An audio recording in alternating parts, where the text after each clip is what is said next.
तो स्वागत है आप सभी का आपके अपने YouTube channel SS study material पर। आज हम लोग पॉलिटिकल साइंस मेजर 7 का एक मोस्ट इंपोर्टेंट क्वेश्चन समझने वाले हैं कि भारतीय राजनीति पर जाति तथा धर्म के प्रभावों की विवेचना कीजिए। भारतीय राजनीति पर जाति हो या फिर धर्म हो, इसका क्या प्रभाव पड़ता है, इसके बारे में आपको बताना है। क्वेश्चन दो तरीके से पूछा जा सकता है। ये दो क्वेश्चन था, हम एक कर दिए मिला करके। पूछा यह जा रहा है कि भारतीय राजनीति पर जाति का क्या प्रभाव पड़ता है और धर्म का क्या प्रभाव पड़ता है।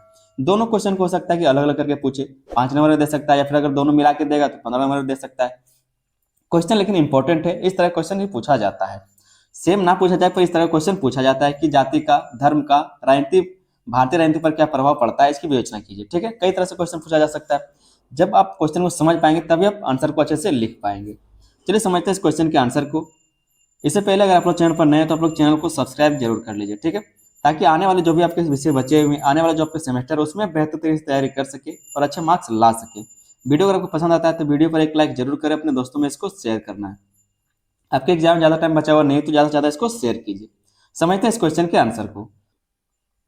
कहा जा रहा है कि भारतीय राजनीति एक बहुआयामी तंत्र है। जो भारतीय राजनीति वो एक बहुआयामी तंत्र है, कई सारे आयामों को यह लेकर के चलता है।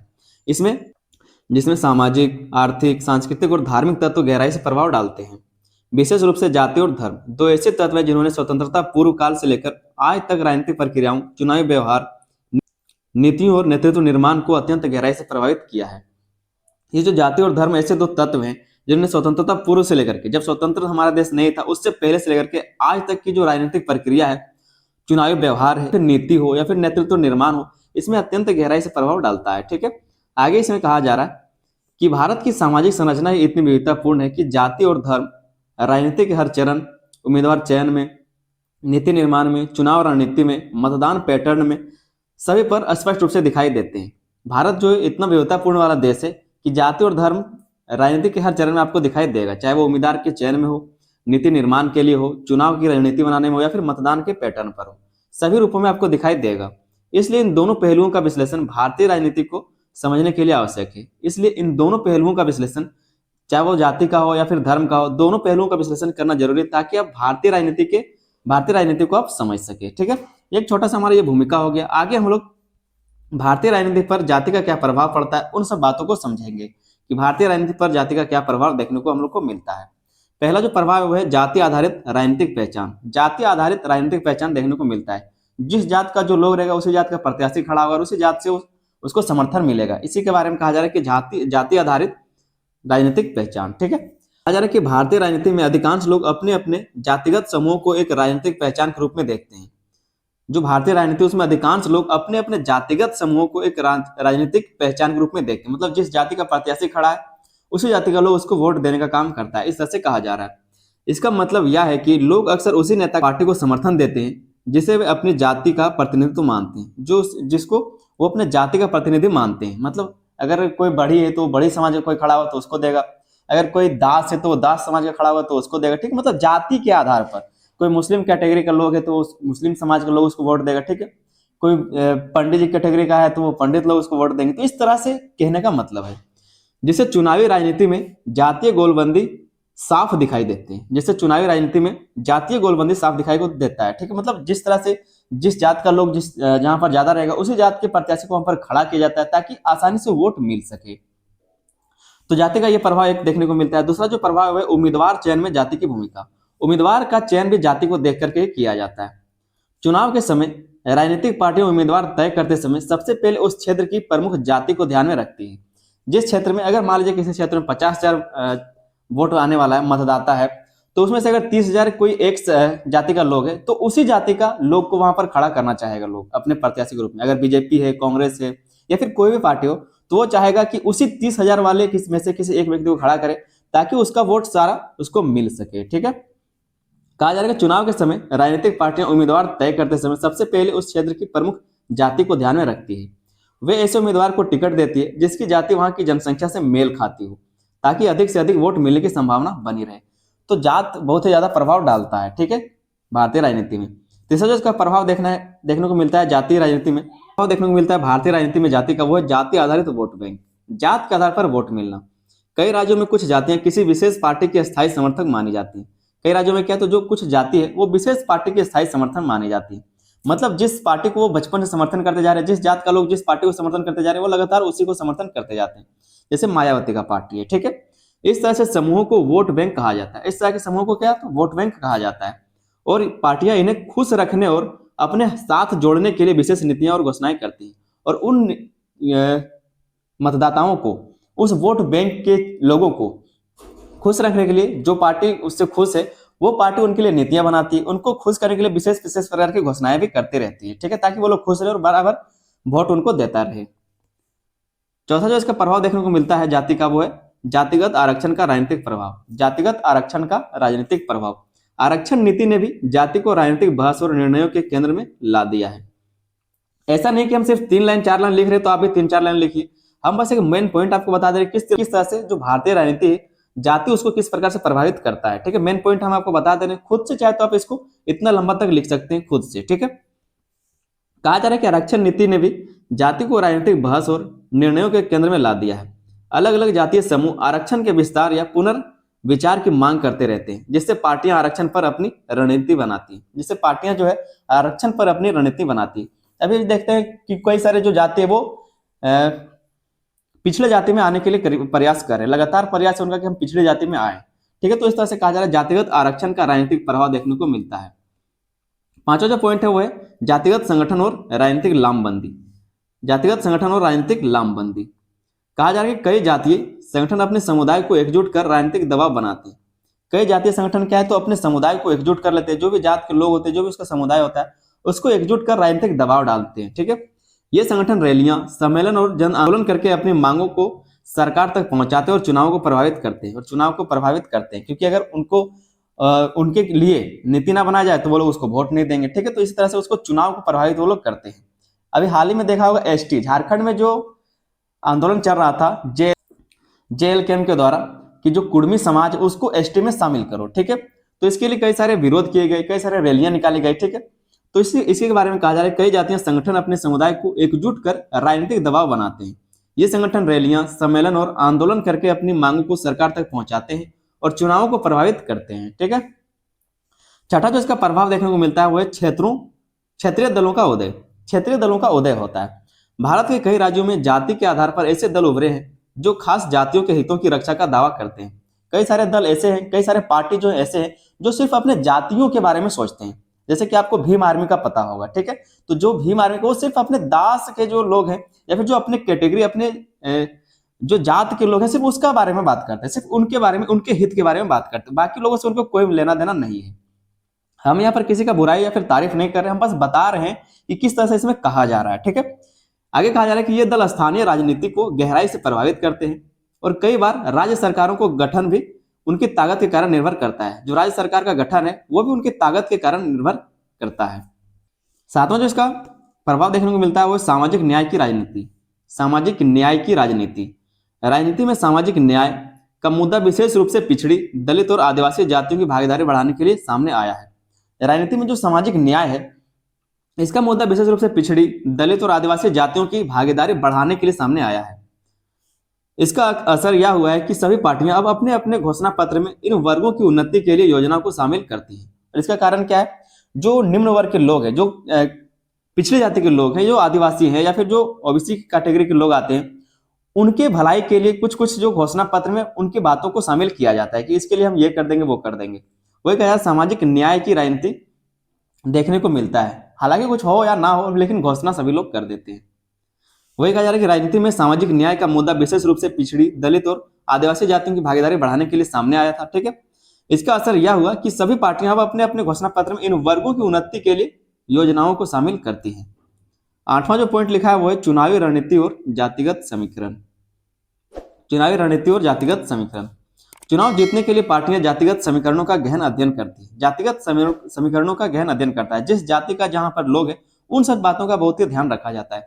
कौन से जाति किस संख्या में, मतलब कितने संख्या में कौन से जाति के लोग वहां पर हैं, किस जाति का झुकाव किस ओर है और किस जाति का झुकाव किस पार्टी की ओर है। इस आधार पर प्रचार, उम्मीदवार और मुद्दों की रणनीति तय होती है। कोई भी जब वोट होता है, इलेक्शन का टाइम आता है, तो देखा जाता है कौन से क्षेत्र में किस जाति का ज्यादा लोग रहता है। अब लोग पता हो गया कौन कौन से जाति के लोग रहते हैं। अब देखा जाता है कि जिस जाति का जहां पर लोग है उसका झुकाव किस पार्टी की ओर है। वो भी देखने को हो गया। तो उसी के अनुसार वहां पर रणनीति तैयार की जाती है। जैसे चुनाव काफी हद तक जाति के गणित पर निर्भर दिखता है, और जैसे चुनाव जो है काफी हद तक जाति के गणित पर निर्भर दिखता है। जिस जाति का लोग रहेगा उसी जाति का प्रत्याशी लोग खड़ा करना चाहेंगे, और उसी जाति का वोट उनको मिलेगा तो वो जीत जाएगा। ठीक है, आगे हम लोग देख लेंगे भारतीय राजनीति पर धर्म के प्रभाव को। जाति के प्रभाव को हमने समझ लिया, आगे हम लोग भारतीय राजनीति पर धर्म के प्रभाव को समझेंगे। बस आपको मेन पॉइंट याद रख लेना है, इतना तो आप लोग याद लाइन बाय लाइन याद नहीं रख सकेंगे, याद रखने का जरूरत भी नहीं है। बस मेन पॉइंट आपको याद कर लेना है, धार्मिक पहचान और राजनीतिक झुकाव। धर्म के कारण क्या है, तो धर्म का जो प्रभाव भारतीय राजनीति में देखने को मिलता है वो क्या है, तो धार्मिक पहचान देखने को मिलता है, राजनीतिक झुकाव देखने को मिलता है। तो ये कहा जा रहा है कि भारत में धर्म लोगों की व्यक्तिगत और सामाजिक पहचान का बड़ा आधार है। भारत में जो धर्म है वो लोगों की व्यक्तिगत मतलब पर्सनली जो है, और जो सामाजिक चीज है उसका पहचान का एक बड़ा आधार है। चुनाव में कई बार लोग उसी पार्टी का या फिर नेता का समर्थन करते हैं जिसकी धार्मिक छवि उन्हें अपने धर्म के अनुकूल लगती है, जिसकी धार्मिक छवि उन्हें अपने धर्म के अनुकूल लगती है। जैसे राजनीतिक धार्मिक भावनाओं से प्रभावित होती है, जैसे जो राजनीति वो धार्मिक भावनाओं से प्रभावित होती है। प्रत्याशी के रूप में ये हमारे धर्म से संबंधित है और हमारे धर्म के बारे में अच्छा सोचता है, हमारे धर्म के अनुकूल है, तो लोग उसी को वोट करते हैं, चाहे वो हिंदू हो, मुस्लिम हो, सिख हो, ईसाई हो, या फिर कोई भी धर्म का लोग हो। लोग देखते हैं कि हमारे भावनाएं, हमारा जो धर्म वो उसके अनुकूल है और हमारा उस व्यक्ति के साथ तालमेल है, हमारे धर्म के साथ उसका तालमेल है, तो उन्हीं को वोट देना पसंद करते हैं लोग। दूसरा जो प्रभाव देखने को मिलता है धर्म का भारतीय राजनीति में, वो है धर्म आधारित राजनीतिक दलों का गठन। ठीक है, धर्म आधारित राजनीतिक दलों का गठन। धर्म के आधार पर राजनीतिक दलों का गठन किया जाता है। भारत में कई ऐसे दल बने हैं जिसकी विचारधारा किसी विशेष धर्म के संरक्षण या हितों पर केंद्रित है। कई सारे ऐसे दल बने हैं जिसका जो विचारधारा है वो विशेष धर्म का संरक्षण या फिर हित पर केंद्रित है। ऐसे दल धार्मिक भावनाओं के आधार पर समर्थन जुटाते हैं और चुनाव में अपनी उपस्थिति दर्ज कराते हैं। ऐसे जो दल हैं वो क्या करते हैं, तो धार्मिक भावनाओं के आधार पर समर्थन जुटाते हैं। जिस धर्म के बारे में उन्होंने प्रचार प्रसार किया कि ये कर देंगे, ऐसा कर देंगे, वैसा कर देंगे, ठीक है, और उनसे चुनाव में अपनी उपस्थिति दर्ज करवाते हैं, चुनाव में उनसे वोट लेने का वो लोग काम करते हैं। तो इस तरह से धर्म का प्रभाव भारतीय राजनीति में देखने को मिलता है। तीसरा जो प्रभाव इसका देखने को मिलेगा भारतीय राजनीति में वो है धार्मिक मुद्दों का चुनावी उपयोग। धार्मिक मुद्दों का चुनावी उपयोग, जब चुनाव का टाइम आएगा तो धार्मिक मुद्दों को उठाया जाएगा कि मंदिर बनाना है, मस्जिद बनाना है, मस्जिद तोड़ दिया, ये वो बहुत तरह का बात होता है। तो चुनाव के दौरान मंदिर, मस्जिद, धर्मस्थल, धार्मिक पंथ आदि मुद्दे अक्सर चर्चा में आ जाते हैं। राजनीतिक दल इन मुद्दों को जनता की भावनाओं को प्रभावित करने के लिए प्रयोग करते हैं। जो राजनीतिक दल है वो इन मुद्दों का प्रयोग किस लिए करते हैं, ताकि जनता की भावनाओं को प्रभावित किया जा सके, जनता की भावनाओं को अपनी ओर मोड़ा जा सके। जैसे चुनावी माहौल ध्रुवीकृत हो जाता है। ध्रुवीकृत मतलब क्या होता है, तो अलग हो जाता है। आगे देखेंगे चौथा जो प्रभाव देखने को मिलता है धर्म का, वो है अल्पसंख्यक राजनीति का प्रभाव। अल्पसंख्यक राजनीति का प्रभाव, भारत में अल्पसंख्यक का मतलब क्या होता है, जहां पर संख्या कम हो, कम संख्या वाले। ठीक है, भारत में मुसलमान, ईसाई, सिख आदि अल्पसंख्यक समुदाय अपने हितों की सुरक्षा और प्रतिनिधित्व पर काफी ध्यान देते हैं। पार्टियां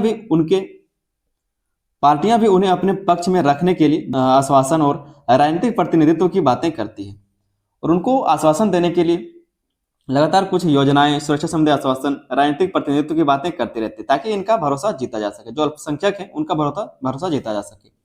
पांचवा जिसका प्रभाव देखने को मिलता है वो है धार्मिक ध्रुवीकरण। धार्मिक ध्रुवीकरण, कई बार चुनाव में धार्मिक आधार पर समाज को दो हिस्सों में बांटने की कोशिश होती है। कई बार जो चुनाव है उसमें धार्मिक आधार पर समाज को दो हिस्सों में बांटने की कोशिश किया जाता है। मतलब ध्रुवीकरण का मतलब होता है बांटना। ठीक है, दो हिस्सों में बांट देना।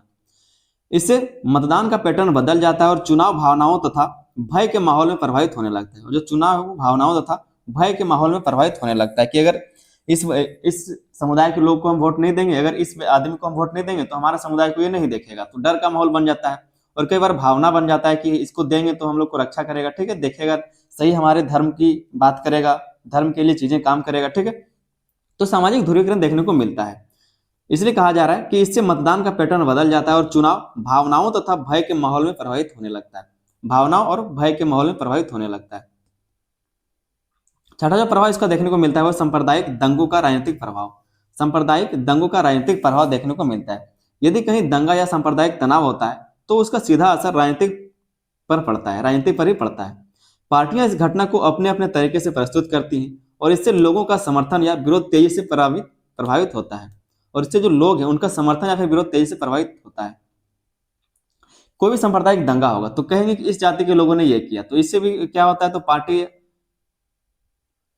तो लोगों का समर्थन जो विरोध या फिर समर्थन में प्रभावित होता है। कोई समर्थन करेगा तो कोई विरोध करेगा। सातवां जिसका प्रभाव देखने को मिलता है वो है धार्मिक नेताओं का प्रभाव। धार्मिक नेताओं का प्रभाव, कई धार्मिक गुरुओं, मौलानाओं, महंतों या पादरियों की अपने समुदाय में गहरी पकड़ होती है। चुनाव के समय ये नेता अपने अनुयायियों को किसी खास पार्टी का समर्थन करने या ना करने की प्रेरित करते हैं। जो इस तरह के धर्म गुरु होते हैं, चाहे वो हिंदू हो, मुस्लिम हो, सिख हो, ईसाई हो, वो क्या करते हैं चुनाव के समय में किसी विशेष व्यक्ति के लिए, किसी विशेष प्रत्याशी के लिए उनको, अपने अनुयायियों को कहते हैं कि उनको वोट दो या फिर किसी को वोट ना दो। ठीक है, इसके लिए उसको प्रेरित करते हैं, जिससे राजनीति पर धार्मिक नेतृत्व का सीधा प्रभाव पड़ता है। जिससे राजनीति पर धार्मिक नेतृत्व का सीधा प्रभाव पड़ता है। जैसे अगर धर्म से थोड़ा सा हट के हम लोग बात करें, अगर हम लोग किसी टीचर के बारे में बात करें, कोई शिक्षक जो है, कोई प्रत्याशी खड़ा होता है, उसके प्रचार प्रसार में जाते हैं तो वो कहते हैं कि इनको वोट करना है। ठीक है, तो कई सारे स्टूडेंट उनके समर्थक होते हैं जो उनसे प्रेरित होते हैं और उनको वोट करते हैं। तो इसी तरह से धर्म गुरुओं के साथ भी होता है। अगला इसका प्रभाव देखने को मिलता है वो धर्म आधारित नीतियां और बहस। धर्म के आधार पर नीति बनती है और बहस होता है। कभी कभी समान नागरिक संहिता, धार्मिक स्वतंत्रता, धर्मांतरण विरोधी कानून जैसे मुद्दे राजनीतिक बहस का विषय बन जाते हैं।